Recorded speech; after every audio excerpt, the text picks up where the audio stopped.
Hello, I am Daisy Mack, and this is Spiritual Mixtape, and today's episode is about release and manifestation and the magic that happens when you use both of those things together. So,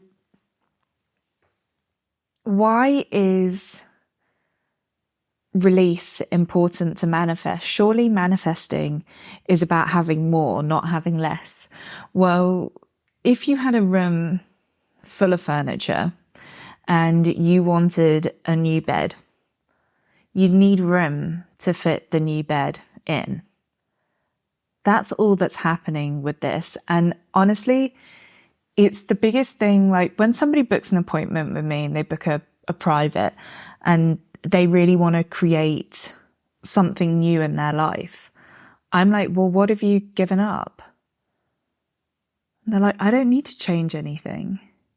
Or they'll say something like, I've started the inner work, or I've, released this habit. And it's like, that's not enough to change and shift the energy. If you've been living in a certain way for this amount of years and you do a tablespoon's worth of work,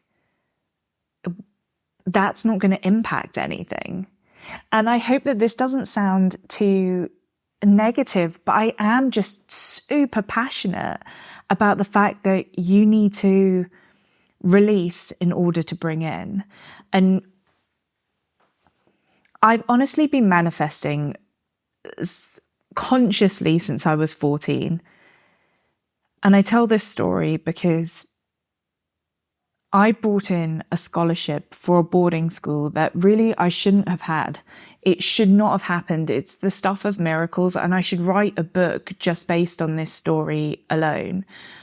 When I was 14, I went to a North London secondary school. So this is a what you call in the States a public school, like a free government paid for school. And I wasn't the top of the class. I wasn't the bottom of the class. But I had a dream of, and I don't know where it came from. I don't know why this suddenly came about, but I became fixated on going to a boarding school. And I used to write about it in my diary. And I would draw pictures of myself in a uniform with a trunk. And the amazing thing was, when I was 14, I got into a boarding school very close to where I lived in North London. And I wanted to go there so much. And it was such a big deal to get in, because even though I wasn't, stupid, I would have been behind my classmates at that school. I wouldn't have been. I definitely couldn't speak languages. I had a normal government school education, which in the North London suburb that I grew up in wasn't that great. But somehow I'd got in, and somehow they believed that within 2 years' time I would be at the same standard as their current pupils, that I would be able to get good GCSEs, because that's okay. This is the thing in the UK. You guys have it here, but you have your 4.0, your GPA. I want to say it's that. And we have GCSEs and A levels back home, 2 sets of exams, one that you take at 16 and one that you take at 18. And schools are really graded on their average. So for me to get in means that I would not have been pulling down their average. However, my dad took a job abroad in Egypt to pay for my education, because my dad's amazing. What a great human being. Makes me tearful because I don't get to say that to him now. He's passed away. But he took this job, and unfortunately, before term started, the contract fell through. And it's probably a great thing that it did, because the Arab Spring happened not too long after that, and better for Dad to have not been in Egypt when that happened. So, let me just take a breath. I got a bit emotional about my dad there. So I didn't get it, and I felt, well, I got it, but I couldn't go through with it because I'd manifested what I wanted, but I didn't have all the parts. I didn't manifest it and say, this has to happen in a way that I can afford to be there. I didn't let it stop me. I actually doubled down on the dream after that, despite I was upset. But I went and spoke to everyone I knew who could help me, everyone I knew who had a link to a boarding school. And like a miracle, I asked the right person one day, and they happened to hear about a scholarship place that needed to be filled. And I'm just going to let that sink in for me. Sorry, I hit the microphone there. And I went through the exams, and I went and met the teachers, and I got the place. And I was there for my GCSEs and for my A-levels. I mean, that is an expensive education to get a full ride, as you guys say here in the States, a full ride. And I do believe that I manifested that because nobody was knocking on my door giving me that offer. I went out and got it. And I think that's also why I believe so much that manifestation is about what you create. Like, it's like the universe matches what you're willing to put in. And that was my first experience manifesting. And I know that doesn't really deal with how release comes into it. But if you think I had my heart set on going to this particular boarding school in London, I had friends there. It was close to home. And I had to fully release that dream in order for the essence of the manifestation to come through. There's also a dark side to manifestation, by the way, which at 14, I definitely was not old enough to understand. But the downsides of what I manifested is I left home at 14. This wasn't like being at the boarding school that was a 15-minute drive from my family home. This was being at a boarding school now that was 2 hours away from my home. I would stay there most weekends. Like, that always blows my husband's mind. We had Saturday school and chapel most Sundays. So I even at 18 would be in on a Saturday night. Like, our curfew was like 10 o'clock. It's completely wild.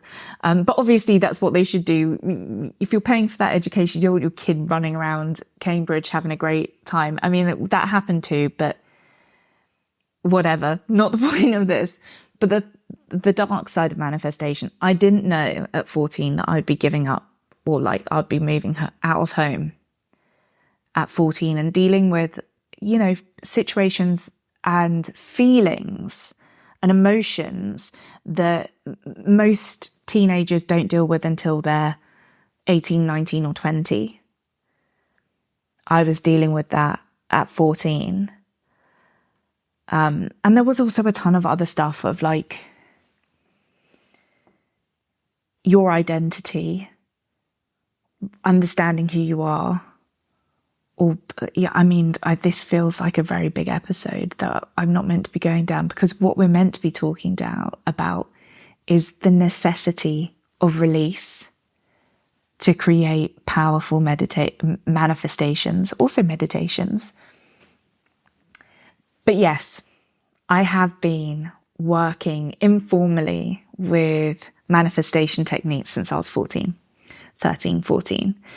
And when I was 25 and I was working in the music industry and recovering from trauma.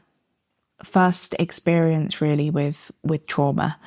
And a friend gave me a book, The Power of the Subconscious Mind by Joseph Murphy. I want to say that that's right. And he also gave me Louise Hay, You Can Heal Your Life.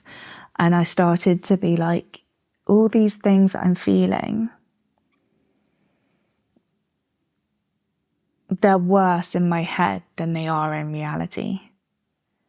Not to dumb down the things I've been through or the trauma I was feeling, but so much was in my control.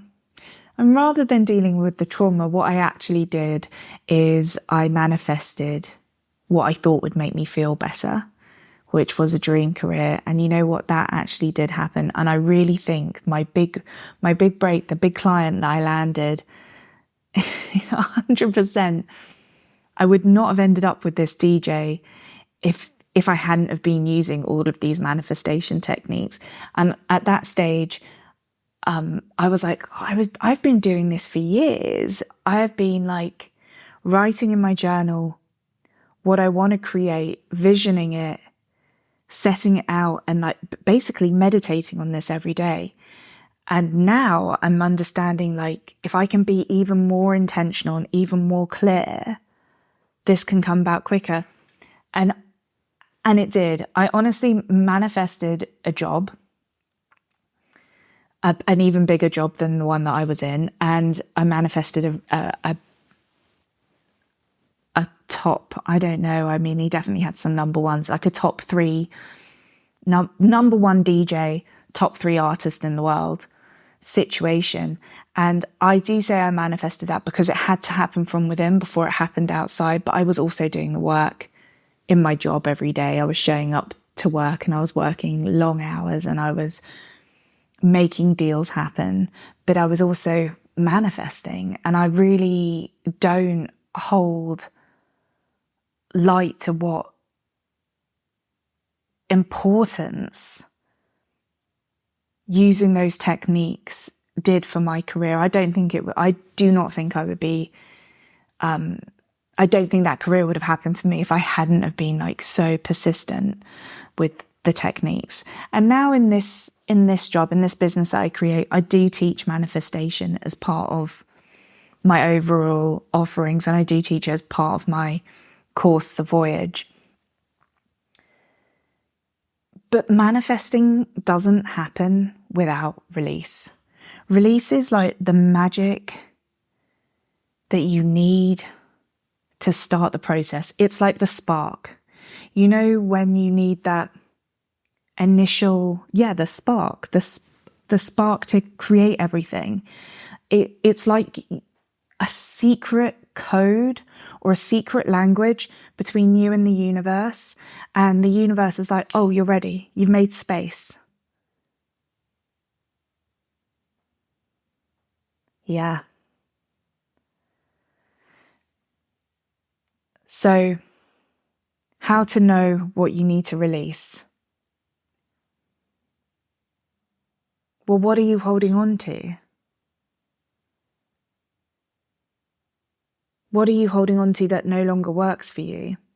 Now, I was thinking, like, do I give an example about love or work? And when I actually polled people on my Instagram, the number one thing that everybody wanted to manifest was a dream career, a dream job.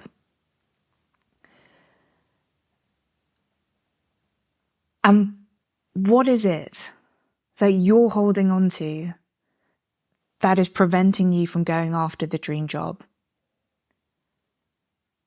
Now, this is a blanket answer, and this might not be completely relevant or resonant for you.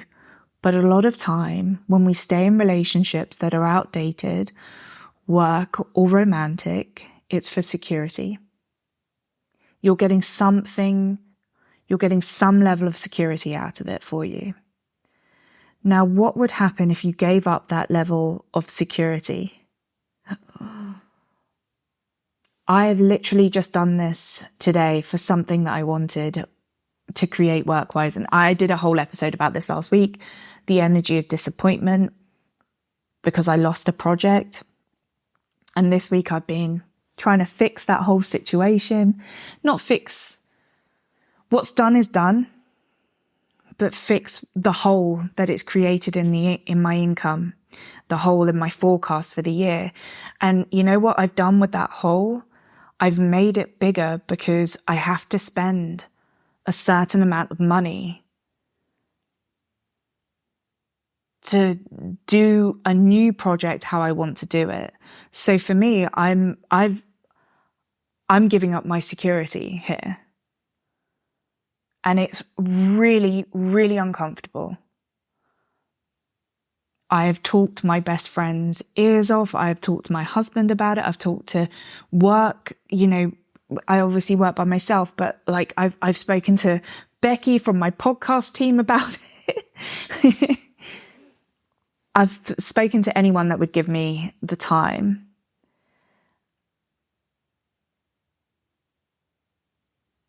I've had to release a bit of security, and probably more than a bit, like this, to get over the energy of disappointment that happened last week.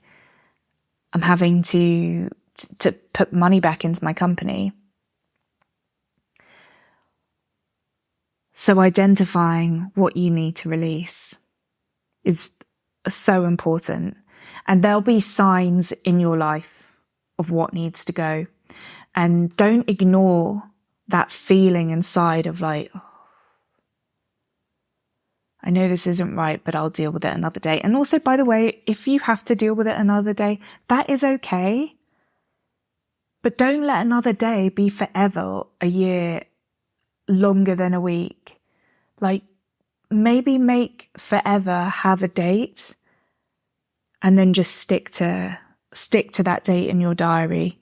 Decide when you're going to deal with it and then get it done.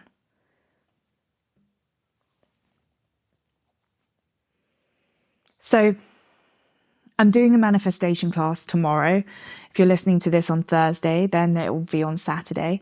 There is still time to sign up. The reason why it's so amazing to do manifestation this Saturday is Jupiter, the planet of abundance, good fortune, really the planet of manifestation. It's so big, Jupiter, that it just expands anything it touches. And on Saturday, it is touching Uranus, which is the planet of breakthrough, sudden change, complete new, wild concept change. And some of us are already feeling this. Like some of us are already like, oh, okay, financial breakthrough will need this to happen. So I need to be ready. I need to be marching alongside this. No time for bootstrapping. Like this is where my breaks are coming from. And I know that people are being rewarded for feeling like this and for recognizing it, because my clients have been texting me.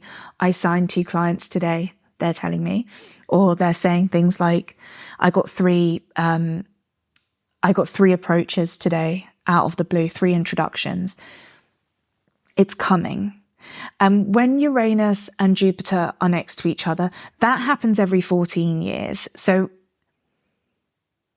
it's a little bit more common than rare, but still, it's not happening every decade. It's happening every other decade. And yeah, that's right, because you'd never get to, every other decade. So, but it won't happen again in Taurus in our lifetime. Well, unless you're like very young, then it will, then, you know, maybe if you're under 20, it might happen again for you. But it won't happen for me again. Anyone in their 40s, we're not going to see this again in Taurus. And why are we talking about money and career and all of that kind of stuff? Taurus governs those parts of our society, of our collective. It moves money, it moves our financial systems. And they are together, standing next to each other, Uranus and Jupiter, expansion, abundance, breakthroughs, lucky changes in our house of money, house of how we make our money, on Saturday, just for an hour. but they stay within each other's, or like within this energy for another year, but not together like that. That lucky break moment. That's the time to manifest. So that's why I'm doing this manifestation class on Saturday. And I'll be taking everyone through a manifestation breathwork and a quantum meditation to really bed in the frequency that you need to be in to create the life you want, and for you to understand how that frequency feels in your body.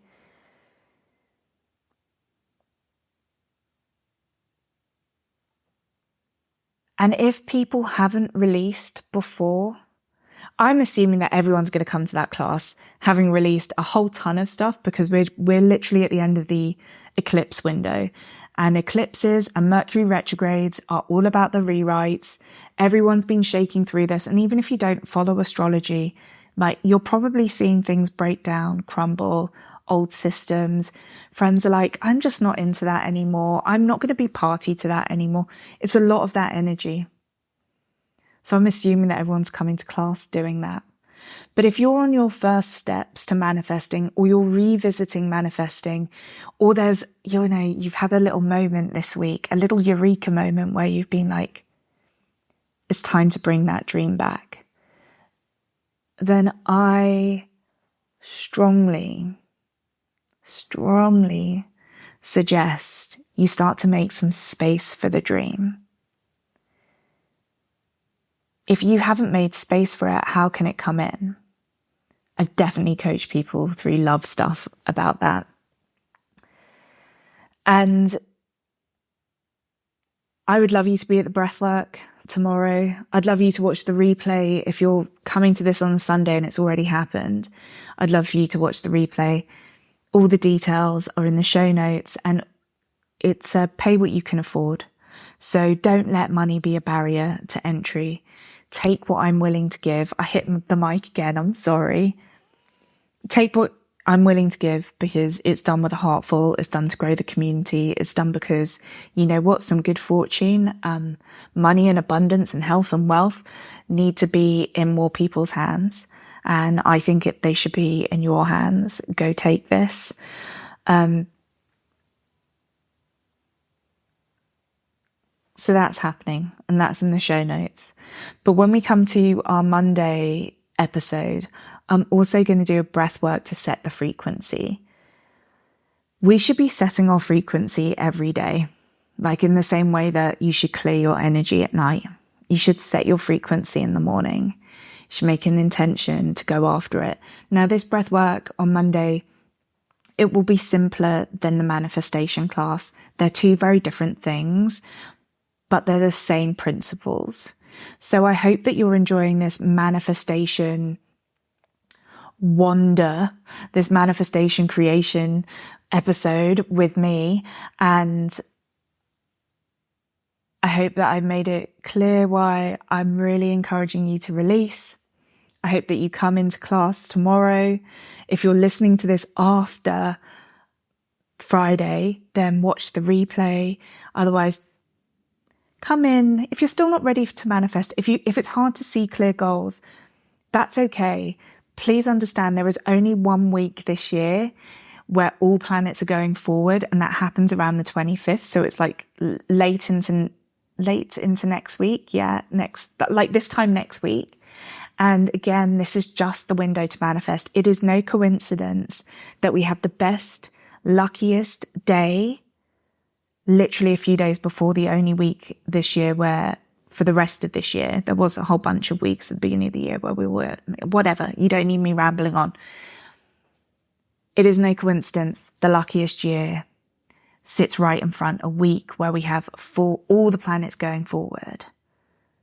And if you don't believe in this stuff, why wouldn't you just want to have like 2 weeks where you can create health, wealth, and abundance for yourself before we hit those slower summer months?